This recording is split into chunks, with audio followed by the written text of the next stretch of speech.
요한복음 8장 1절서부터 11절은 우리가 너무나도 잘 아는 말씀입니다. 그래서 이 말씀을 다시 한번 선포한다는 게 좀 쉬운 일은 아닌 것 같아요. 어차피 우리가 들을 대로 다 들었기 때문에, 또 다양한 또 목사님들께서도 이 말씀을 많이 선포했기 때문에 뭐 이렇게 새로운 것이 있겠는가 한번 생각해봤는데, 저 스스로가 말씀 보면서 다시 한번 준비하면서 저 스스로 좀 깨우침 받는 게 있고 또 도전받은 게 있습니다. 더 나아가 회개한 일도 있습니다. 왜냐하면 이 말씀을 통하여서 우리의 태도, 죄된 태도가 어떤가 다시 한번 제가 발견했기 때문에, 그래서 우리가 좀 말씀 보면서 죄를 좀 알고 죄의 태도에 대해서 알고, 나는 죄를 볼 때나 또 내가 죄를 보면서 쓸 때 어떤 태도를 가져서 거기에 대해서 내가 어떤 조치를 세우는가 좀 우리가 깨우침 받기 원합니다. 요새 우리가 세상을 보게 되면 변화가 많이 오고 있습니다. 어떤 변화냐? 인클루시브라는 단어 씁니다. 그것은 뭐냐? 모든 것을 다 받아들이고 허용이 된다는 말씀이 나옵니다. 우리가 침례교회 총회를 갔더니 총회에서도 그 인클루시브네스라는 단어 씁니다. 제가 작년에 우리 침례교 NC 주총회에 셀렉션 커미디에 들어갔었을 때 거기에서도 무슨 단어 쓰냐면 인클루시브네스라는 하면서 그때의 한국 사람과 그리고 흑인 한 분을 이렇게 모셔가지고 이제 우리가 인클루시브한 그런 커미티를 좀 만들겠다라고 했습니다. 제가 이제 그 얘기 들으면서 그러면 그동안 계속 백인들만 했던가 이런 생각이 들었습니다. 왜냐하면 최근에 와서 인클루시브라는 단어 쓰면서 거기에 이제 동양 목회자 한 사람과 그리고 흑인 목회자 한 사람을 불렀기 때문에 제가 지금 그것을 들으면서 조금 불쾌했습니다. 왜냐하면 서른 베프티스라고 했을 때 특히 동부 쪽, 남부 쪽으로 가게 되면 대부분의 모든 그 위치인 그 침례교회 위에 있는 사람들이 대부분 다 백인이에요. 그래서 몇 년 전서부터 총회 회장이 이제 흑인이 나왔고 동양 사람이 되려고 그러다가 떨어졌습니다. 백인이 지지가 많아가지고. 이제 인종차별이냐는 건 얘기하는 겁니다. 그만큼 아직도 우리가 그만큼 힘든 세대를 살고 있다는 것을 얘기해주고 있는 겁니다. 자, 인클루시브라는 단어가 모든 것을 다 허용해야 된다고 하는데, 그러면서 교회가 지금은 동성애, 트랜스젠더 이런 모든 것도 다 받아들여야 되는 입장이다라고 합니다. 그리고 교회에서 이 낙태 수술하는 것이 합법이냐 아니냐 이거 떠나서 우리가 여성의 인권 문제에 있어서 여성들한테 그것을 허락해야 되지 않겠느냐라는 그런 얘기가 나오고 있습니다. 그러다 보니까 지금 교회가 이 진리의 말씀이 아니라 사람이 어떤 느낌을 가냐에 따라서 거기에 맞춰서 우리가 이제 설교도 해야 되고 가르쳐야 된다는 얘기예요. 하나님의 말씀은 둘째예요. 부수입니다. 사람이 어떤 마음을 가지고 우리가 그 사람을 노역해서도 안 되고 그 사람을 우리가 왕따 줘도 안 되고, 그래서 그들 받아들이는 입장에서 우리가 말씀을 이제 이게 타협해서 이렇게 봐야 된다는 얘기예요. 저는 미국에 있는 그 목사님들이 책을 많이 쓰셨는데 그분들이 최근에 나와서 그들의 입장을 바꾸는 것을 보고 제가 그 책들을 안 봅니다. 왜냐하면 그들도 지금 되게 센시티브 이슈를 가지고 타협하고 있기 때문에. 지금 우리가 읽어야 될 책들도 이제는 골라서 잘 읽어야 된다는 얘기입니다. 그리고 이제 분별력을 가지고 말씀을 읽어야 된다는 얘기입니다. 수많은 설교들이 나오고 있습니다. 여러분들 그것도 피터링 해야 돼요. 그냥 다 듣는 게 아니라는 얘기예요. 왜냐하면 만약에 그거 다 받아들이기 시작하게 되면 나도 모르는 사이에 그것을 타협할 수 있기 때문에. 근데 우리가 말씀을 타협하는 순간에 그게 죄라는 것입니다. 우리가 요한계시록 22장 보니까 하나님의 계시를 어떻게 합니까? 더하는 사람에게 하나님께서 요한계시록에 나오는 모든 재앙을 내가 더할 것이다. 하나님의 말씀에 있어서 우리가 그것을 빼면은 또 생명나무와 공동체에 들어가는 것도 하나님께서 너를 내가 정할 것이다. 말씀이 공은 중요하다는 얘기예요. 세상이 아무리 변한다 할지라도 하나님 말씀은 변할 수가 없습니다. 문화가 변할 수도 있습니다. 근데 하나님 말씀은 변할 수가 없어요. 진리를 가지고 문화를 우리가 보는 겁니다. 그리고 어떻게 우리가 그 문화 속에서 이것을 전할 것인가, 그것은 바뀔 수 있어요. 진리는 바뀔 수가 없다는 얘기입니다. 이런 와중에 우리도 모르게 나도 이 세상 살아가면서 너무 인클루시브하다는 그런 얘기에 있어서 나도 모르게 그 태도가 바뀌는 것을 좀 느끼고 있습니다. 그러다 보니까 더 극단적으로 갈 때가 있어요. 그래서 동성, 트랜스젠더, 어볼션 이런 것을 가지고 얘기할 때마다 나도 모르게 극적인 차원에 가가지고 그것을 저지하고 있습니다. 그리고 그들과 막 싸우려고 그러는 그런 것도 있어요. 이상하게 목사님들과 그런 얘기하다 보면 나도 모르게 그 사람과 같이 대하고 싶은 생각은 없어. 이런 태도 우리 모두가 다 있다는 얘기죠. 근데 성경은 우리가 죄를 미워해야 돼 사람은 미워서는 안 된다고 주님께서 말씀하십니다. 오늘 말씀이 바로 그거예요. 여러분, 죄라고 우리가 볼 때 죄는 무엇입니까? 그 원어를 보게 되면 하나님의 기준을 벗어나는 것을 갖다가 죄라고 합니다. 그러면 우리가 말씀을 읽는 것, 읽지 않는 건 죄예요. 하나님과의 교제에 있어서 기도해야 되는데 기도하는 것, 그것도 죄입니다. 은사 받았는데 은사를 것을 여러분 그 땅에서 숨기는 것도 죄입니다. 화를 내는 것, 감정에 있어서 여러분 치우치는 것, 그것도 죄예요. 행동을 보이는 것도 죄입니다. 이렇게 얘기하다 보면 죄가 너무 많다는 얘기예요. 그래서 전에 제가 예를 했지 않습니까? 전도 폭발 때에 하루에 3번만 죄를 져도 우리가 1년에 1000번 진다고. 여러분들 평생 60세 살면요 6만 번의 죄를 지고 있습니다. 미국 대법원에 가서 여러분 미국 법원에 가서 6만 번의 똑같은 죄를 졌다면 그 사람은 감옥에 들어가도 나오셔서는 안 될 사람입니다. 예, 이렇게 얘기하면 천국 들어갈 사람 한 사람도 없다는 얘기예요. 그 얘기입니다. 그 죄, 하나님의 기준을 벗어나는 것. 근데 여러분 그 중에서 가장 큰 죄가 뭔지 아십니까? 예수님을 부인하는 죄, 예수님을 영접하지 않은 죄가 가장 큰 죄라는 얘기입니다. 왜냐하면 예수님 영접하지 않으면 너는 이미 저주받았다 했기 때문에. 끝이에요. 기회가 없다는 얘기입니다. 자, 이렇게 우리가 얘기했을 때 죄의 싹은 뭐라고 했습니까? 사망이라고 합니다. 근데 하나님의 선물은 뭡니까? 영생이라고 했어요.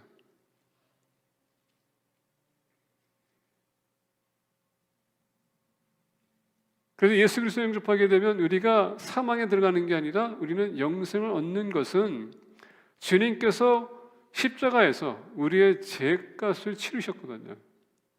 돌아가시고 그 보혈의 피를 흘리시면서 우리에게 죄를 모든 것 다 깨끗하게 씻어주시고 그 다음에 그 피는 우리에게 새 언약을 주셨거든요. 이게 부활신앙입니다. 주님 안에서 우리가 영생을 얻는 것, 그 새 언약입니다. 오늘 우리가 이제 만찬을 나눌 텐데 바로 그 만찬이 주님의 죽으심을 상징하는 겁니다.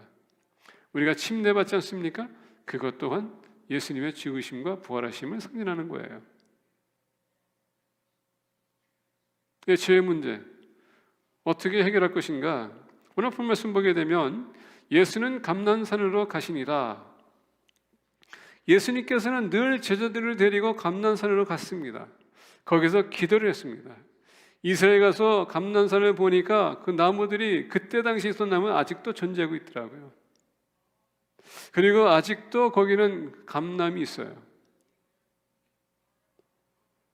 주님이 오시기 전에 그 전에도 그 나무는 있었다고 합니다. 오랫동안 존재하는 감람나무.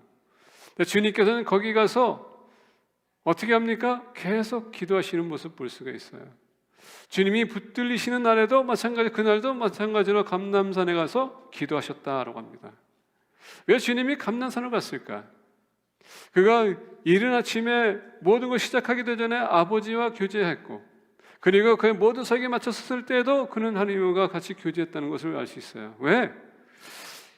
하나님이었지만 사람이었기 때문에 이 땅에 오셔서 주님의 아버지께서 주신 그 사명을 감당하기 위해서는 전적으로 아버지를 의지하겠다고 해서 자기 자신을 비운 거거든요.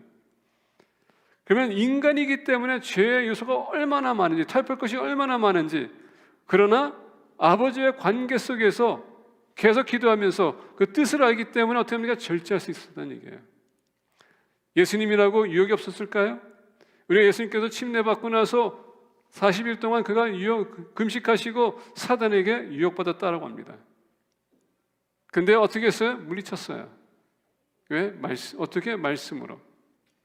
자, 오늘 본 말씀 보기에는 주님께서 감난산에 가셔서 기도하시면서 제자들에게 감난산에서 마지막 붙들리는 밤이 무슨 얘기겠습니까? 너희들의 마음은 원하로되 육신이 따르지 못한다는 얘기합니다. 근데 거기에서 주님께서 3번 기도한 게 뭡니까? 나의 원대름 없이고 아버지의 뜻대로 못 이 잔이 넘어갈 수 있도록. 기도가 아버지의 뜻을 알게 하는 것이고, 기도로 인해서 여러분 뜻을 아는 사람은 어떻게 합니까? 그것을 이겨낼 수 있다는 얘기예요. 그래서 주님은 아버지를 전체를 의지했기 때문에 항상 기도의 삶을 우리에게 보여주셨습니다. 자, 이렇게 얘기해놓고 여러분들은 기도를 어떻게 하고 있습니까? 기도의 삶을 여러분들은 지금 꾸준히 하게 하고 있습니까? 적어도 우리 재직들은 새벽 예배를 좀 지켜달라고 했는데 여러분들은 어떻습니까? 기도는 생명의 호흡이라고 합니다. 영적인 호흡이에요. 아버지와 대화하는 것입니다. 우리가 하나님과 대화하지 않고 하나님의 뜻을 한다는 것은 여러분 거짓말이에요. 그리고 기도하지 않으면서 사역하는 것 여러분 사역하지 마세요. 죄송한 얘기지만 그건 지극히 인본주의적인 차원에서 하지 말라는 얘기입니다. 감정이 상하지 말. 지금 내가 이거 얘기하는 것 여러분 힘들지 마세요. 당연히 성경에서 말씀하는 것을 얘기하는 거기 때문에 기도는 당연히 해야 되기 때문에. 자, 오늘 본 말씀 2절 보니까 아침에 다시 성전으로 들어오시니 백성이 다 나오는지라 앉으사 그들을 가르치시더라. 가르치시더니 오늘 본 말씀 보기에 주님께서는 지금 감난산에 가서 기도하시고 거기서 쉬시고 다시 돌아와서 이제 성전에 들어갔는데 보니까 아침에 다시 성전으로 들어오시니 백성이 다 나오는지라. 어떤 백성? 주님의 말씀을 사모하는 자들이. 주님의 말씀을 듣고자 하기 때문에. 왜냐하면 종교 지도자들이 여태까지 말씀 가르친 것이 그들에게 그렇게 큰 감동이 안 됐고 영적으로 도움이 안 됐기 때문에. 말씀 선포할 때마다 이렇게 하면 안 된다 저렇게 하면 된다 지금 규칙은 많이 세웠어도 하나님 만나러 나가기 위해서는 장차 그들이 말씀을 선포하지 못했어요.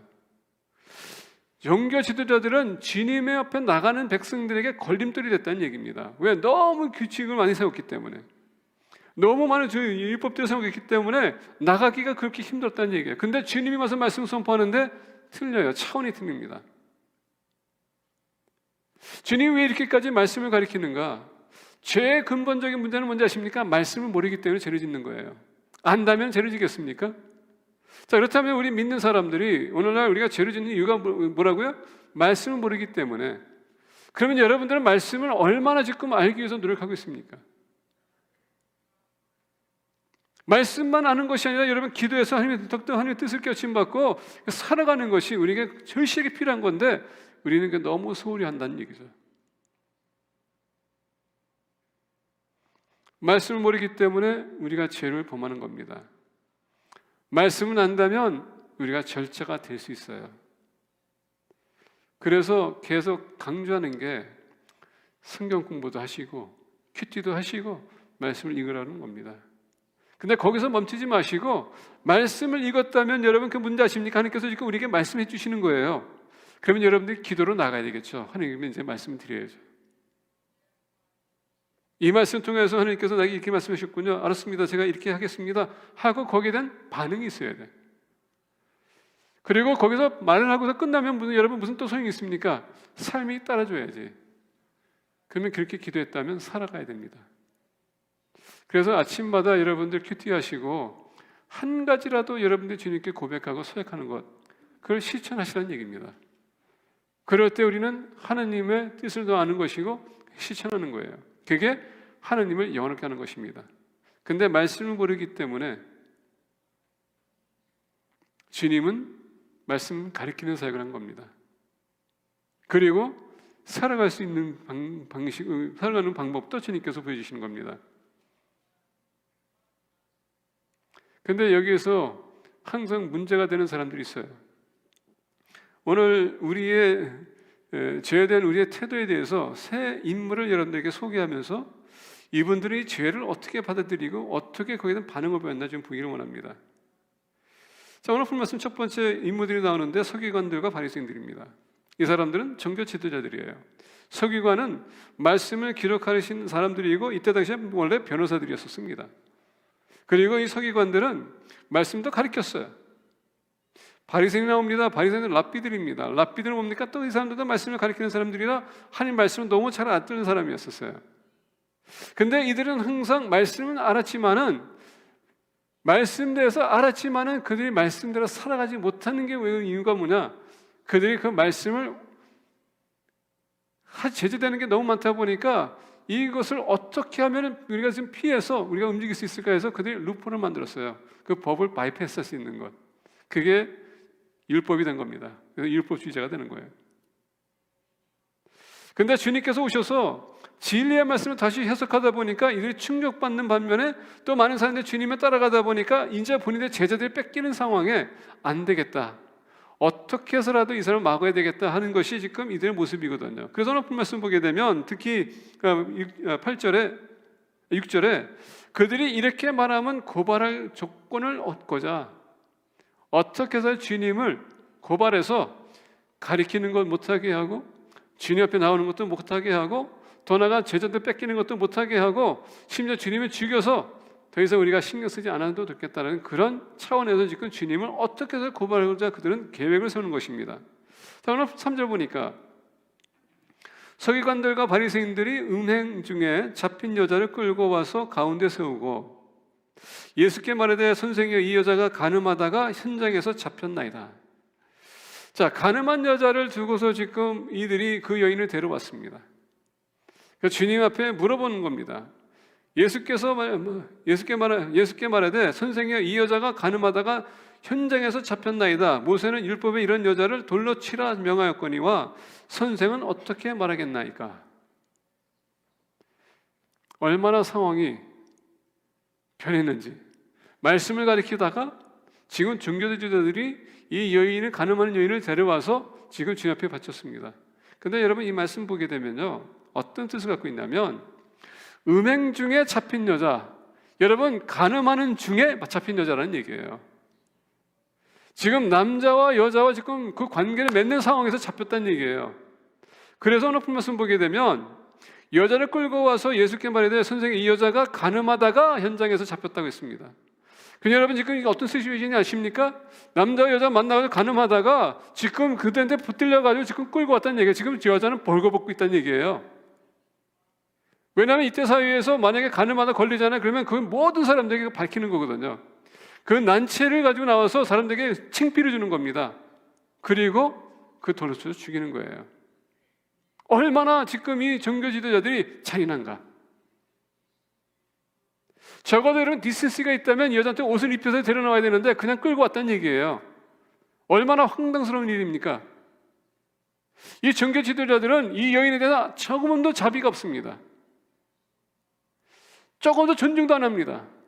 어떻게 해서라도 주님을 고발하기 위해서 이 여인을 하나의 희생제물로 바치겠다는 얘기예요. 근데 여러분 이것을 보게 되면 우리가 믿는 사람들이 똑같은 그런 태도가 있어요. 무슨 태도입니까? 누가 잘못하게 되면 우리는 자비가 없습니다. 그냥 잘못한 것을 우리가 지적하기도 하고요. 또 소문을 퍼뜨리고 더 크게 만들어요. 뻥튀기 만듭니다. 이게 우리 기독교인들의 태도라는 얘기예요.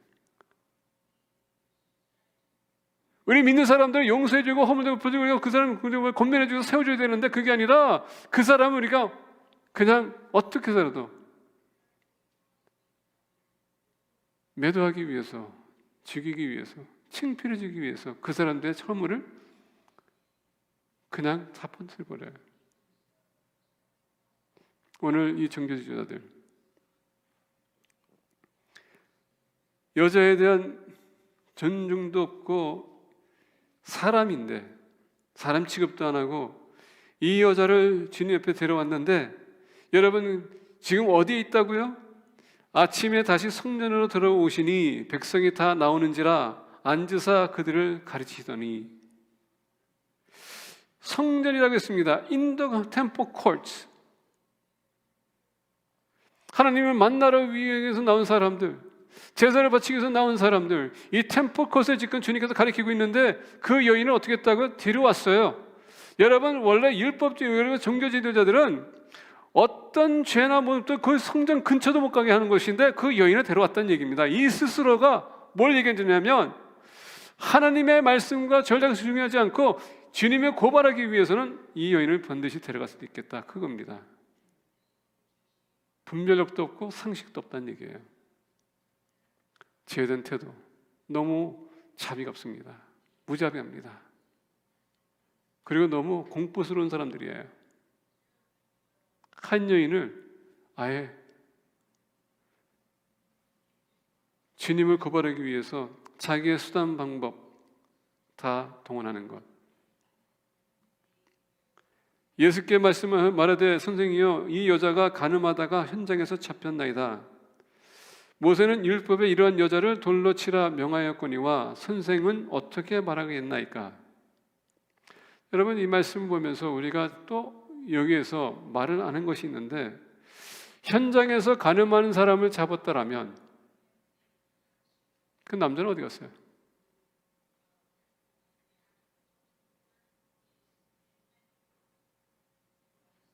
왜냐하면 모세 율법에는 만약에 간음하다 걸렸죠? 그러면 남자와 여자가 돌로 쳐서 죽여야 돼요. 근데 남자는 어디 갔습니까?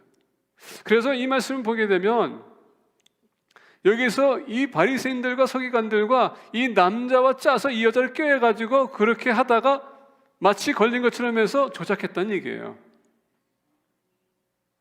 여기서 보게 되면 이 남자는 없습니다.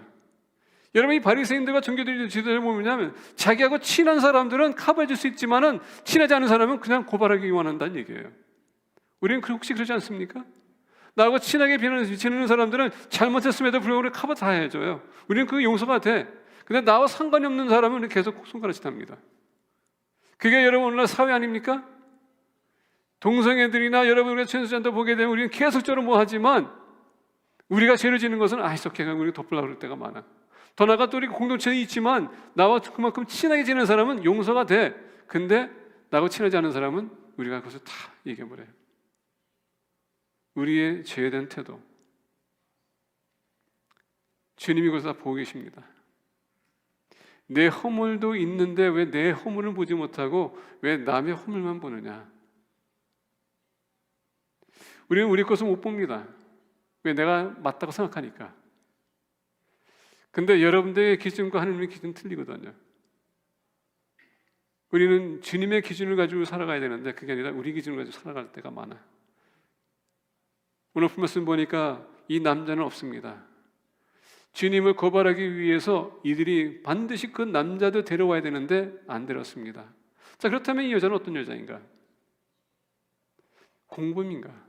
아니면 이 여자는 그들과 쇼를 하기 위해서 주님 고발하기 위해서 같이 동참한 여자인가? 우리가 한번 생각해 볼 필요가 있어요. 한 사람을 우리가 공격하기 위해서 조작하고 계획하고 소문을 퍼뜨려서 사람들에게 곤란하게 만들고 그 사람을 아예 근처 오지도 못하게 하는가? 여러분들은 어떤 마음 갖고 있을까요? 그들이 이렇게 말함은 고발할 조건을 얻고자 하여 예수를 시험함이로라. 예수께서 몸을 굽히사 손가락으로 땅에 쓰시니. 자, 여기에서 예수님께서는 아무 말씀 안 하십니다. 침묵을 지키세요. 얼마나 상황이 지금 위기 상황이고 또 거기에 많은 무리가 지금 말씀 듣다가 이 상황 봤었을 때 얼마나 그들이 혼란스러웠을까. 그리고 모든 사람들이 주님이 무슨 말 할까 지금 기대하고 있습니다. 주님께서 말씀 안 하세요.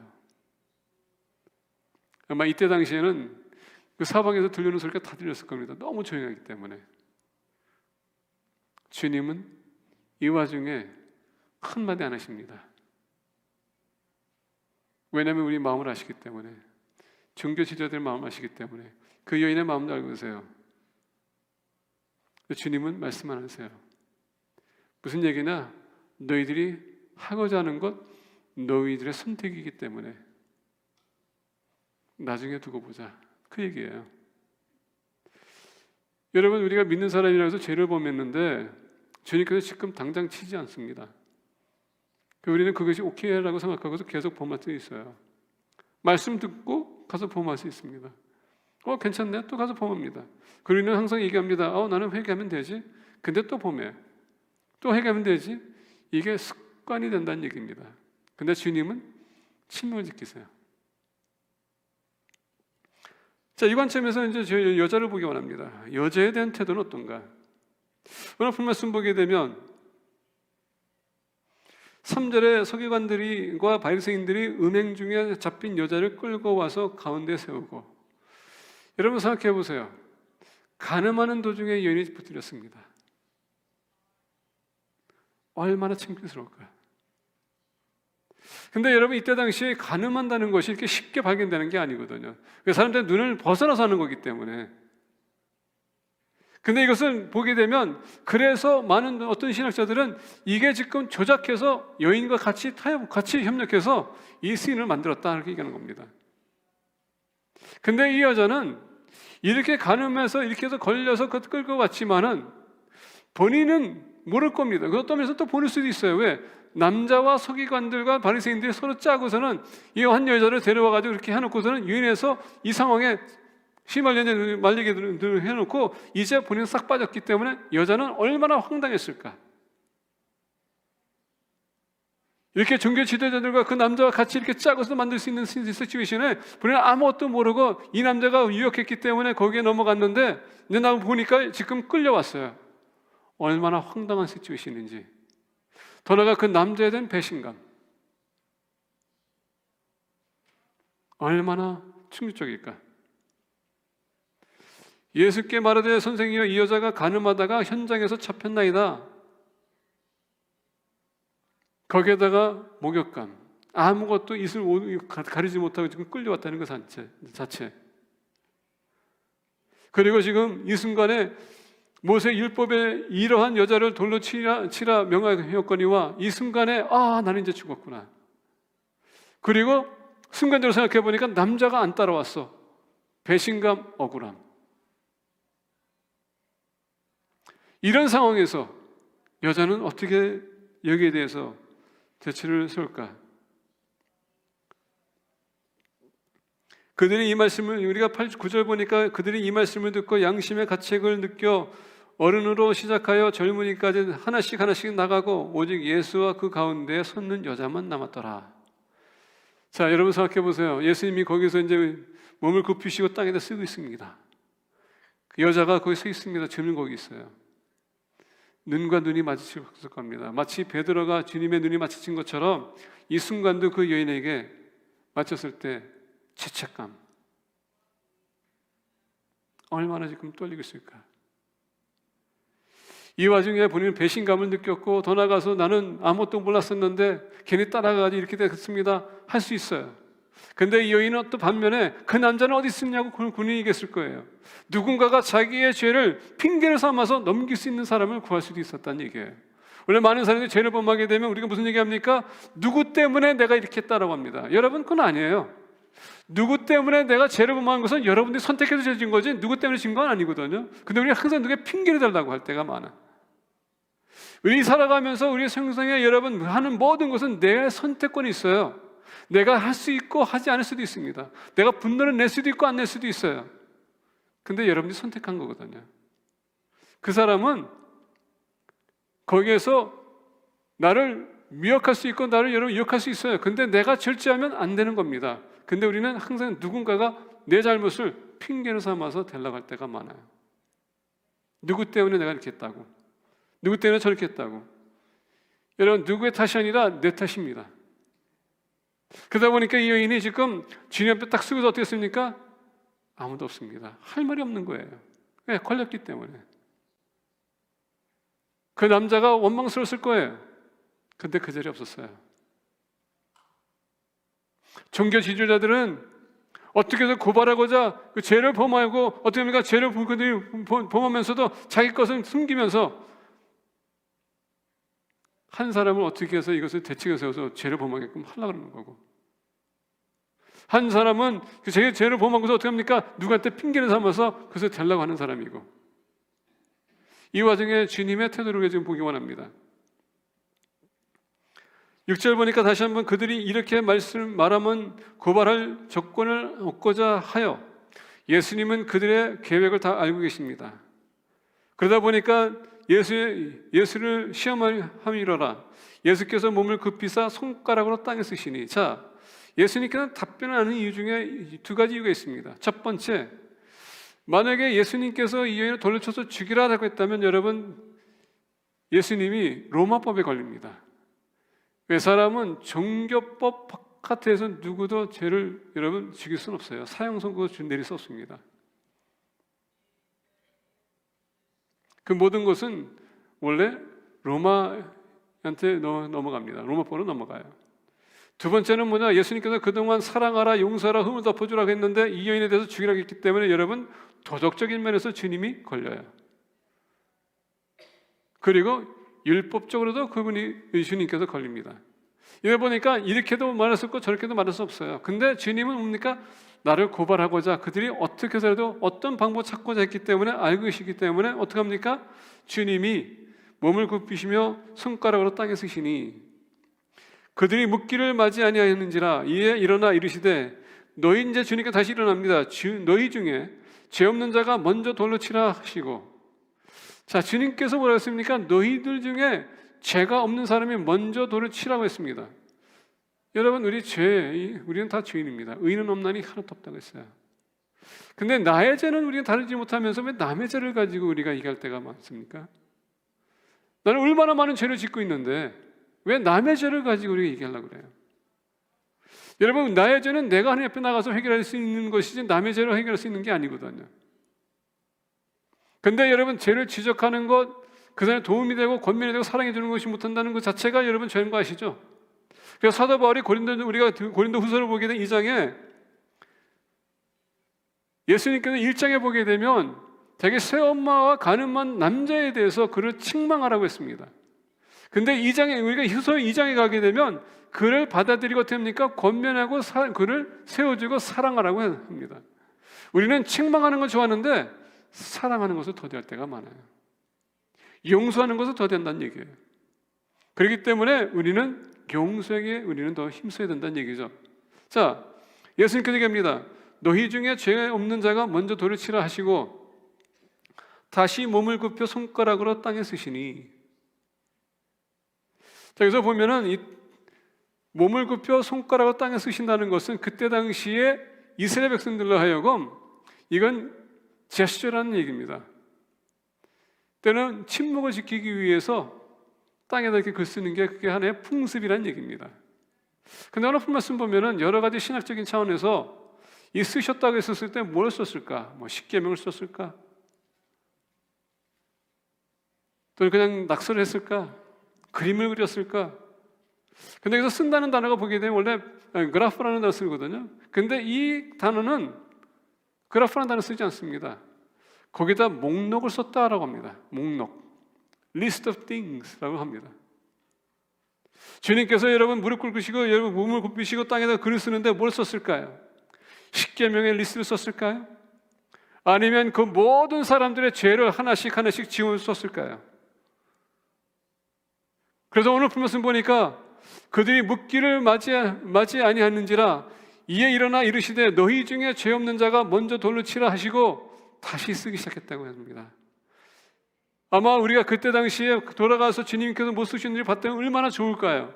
근데 우리가 알 수는 없습니다. 근데 한 가지, 주님이 여기에서 쓰시되 목록을 작성했다는 얘기예요. 너희들의 죄, 우리의 죄. 성경에 보게 되면 여러분 인류의 모든 사람들의 이름이 기록되어 있는데 거기에 뭐가 써 있다고요? 우리의 행한 모든 것을 다 기록되어 있다고 합니다. 그걸 얘기하고 있지 않는가? 그래서 오늘 말씀 보니까 너희들 중에 만약에 죄를 범하지 않았다면, 죄가 없다면 먼저 돌을 치라 했더니 어떻게 했어요? 다 떠나갔어요. 예, 거기에 보니까 다 걸리거든요. 우린 다 죄인이라는 얘기입니다. 다 죄인이에요. 죄 없는 사람이 없습니다. 죄인이 죄를 가지고 얘기한다는 것 자체가 얼마나 우습습니까? 나도 죄인인데, 너도 죄인인데. 조금 더 보겠습니다. 주님의 태도. 예수께서 일어나서 여자 외에 아무도 없는 것을 보시고 이르시되 여자여 너를 고발하던 그들이 어디 있냐? 너를 정죄한 자가 없느냐? 11절 보니까 대답하되 주여 없나이다. 예수께서 이르시되 나도 너를 정죄하지 아니하노니. 여러분 잘 들으세요. 주님이 우리가 죄를 져도 여러분 정죄하지 않는데 여러분들이 누군데 정죄하십니까? 주님의 출임은 정자로 오신 것이 아닙니다. 주님의 출임은 구원하러 온 것이고 잃어버린 자들 찾으러 오신 것이고 취하러 오신 거거든요. 제사하기 위해서 오신 주님께서 여러분 정죄한다면 죄를 어떻게 사할 수 있을까요? 그러다 보니까 주님께서 얘기합니다. 너는 누구도 너를 정죄하지 않는다면 나도 너를 정죄하지 않겠노라. 근데 이 여인은 정죄할 사람이 없어요. 왜? 다 죄인이기 때문에. 오로지 주님께서만 할 수 있는 것인데 어느 누구도 정죄하지 않으면 내가 또 마찬가지로 너를 정죄하지 않겠노라. 왜 여러분 여기서 지금 주님이 여인을 바라봤었을 때 시츄에이션이 어떤지 그게 중요한 게 아니었었어요. 주님이 이 여인을 볼 때 얼마나 이 여인이 지금 부끄러움을 당하고 있는가, 이 여인은 얼마나 수치를 좀 당하고 있는가, 얼마나 모독을 당하고 있는가, 지금 이 상황에서 지금 얼마나 떨고 있는가, 두려운가. 주님은 그 여인의 지금 상태를 바라보면서 위로하기 원하는 것이지 정죄하기 원하는 것이 아니거든요. 주님은 우리를 정죄하기 원하지 않으세요. 우리를 위로하고 치유하고 우리를 구원하시는 분이기 때문에 우리 교회가 제한되는 태도를 바꿔야 돼요. 한 사람은 몰아세우는 것이 아니라 핑계를 대는 것이 아니라 오히려 그들을 용서하고 품어주시고 세워주는 사람이 되어야 된다는 얘기예요. 지금 교회가 그것이 필요합니다. 세상에서 손가락질 받고 있는데 교회까지 와가지고 여러분 당한다면 얼마나 그들이 억울할까, 얼마나 힘들까. 그들은 쓸 자리가 없어집니다. 그래서 또 넓은 마음을 가져야 돼요. 품는 사람이 되어야 됩니다. 주님의 태도는 나도 너를 정죄하지 않겠노라. 근데 여러분 보세요. 다시는 죄를 범하지 말라. 우리 주님께서 우리 용서해 주시는데 여러분 그 끝부분을 보셔야 됩니다. 다시는 그 죄를 범하지 말라. 그래서 오늘 본 말씀 다시 돌아가겠습니다. 그런 말씀 맺고자 합니다. 2절에 아침에 다시 성전으로 들어오시니 백성이 다 나오는지라 앉으사 그들을 가르치시더라. 말씀을 우리가 듣고 말씀을 깨우침 받고 말씀을 알 때에 우리는 그것을 멈출 수 있어요. 말씀을 모르기 때문에 우리는 우리의 생각과 우리의 그동안 배웠던 것과 경험, 이것을 가지고 주님의 명령을 따르려고 하다 보니까 그만큼 죄를 범할 수밖에 없는 겁니다. 주님 따른다면 여러분 말씀을 우리가 사모해야 돼요.